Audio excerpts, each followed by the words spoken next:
కీర్తనలు 7వ అధ్యాయము. యెహోవా నా దేవా, నేను నీ శరణుజొచ్చియున్నాను.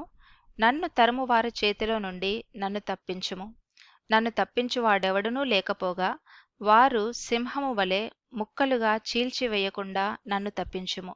యెహోవా నా దేవా, నేను ఈ కార్యము చేసిన ఎడల, నా చేత పాపము జరిగిన ఎడల, నాతో సమాధానముగా నుండిన వానికి నేను కీడు చేసిన ఎడల, శత్రువు నన్ను తరిమి పట్టుకొననిమ్ము. నా ప్రాణమును నేలకు అణగద్రొక్కనిమ్ము. నా అతిశయాస్పదమును మంటిపాలు చేయనిమ్ము. నిర్నిమిత్తముగా నన్ను బాధించిన వారిని నేను సంరక్షించితిని గదా. యెహోవా, కోపము తెచ్చుకొని లెమ్ము. నా విరోధుల ఆగ్రహము నణచుటకై లెమ్ము. నన్ను ఆదుకొనుటకై మేల్కొనుము. న్యాయవిధిని నీవు నియమించియున్నావు కదా.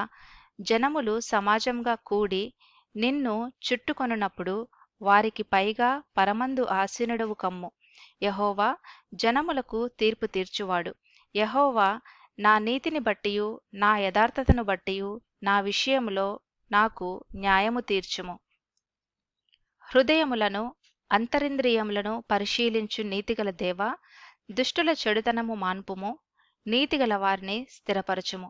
యథార్థ హృదయాలను రక్షించు దేవుడే నా కేడమును మోయువాడై ఉన్నాడు.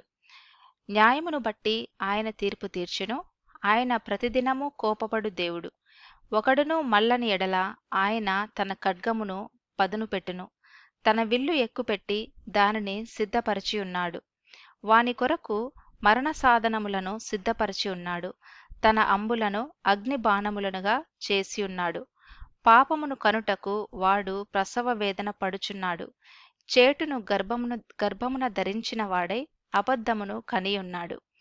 వాడు గుంట తవ్వి దానిని లోతు చేసి ఉన్నాడు. తాను త్రవ్విన గుంటలో తానే పడిపోయెను. వాడు తలంచిన చేటు వాని నెత్తిమీదికే వచ్చును. వాడు యోచించిన బలాత్కారము వాని నడినెత్తి మీదనే పడును. యెహోవా న్యాయము విధించు వాడని నేను ఆయనకు కృతజ్ఞతాస్తుతులు చెల్లించెదను. సర్వోన్నతుడైన యెహోవా నామమును కీర్తించెదను.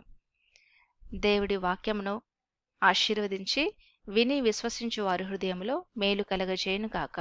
ఆమేన్.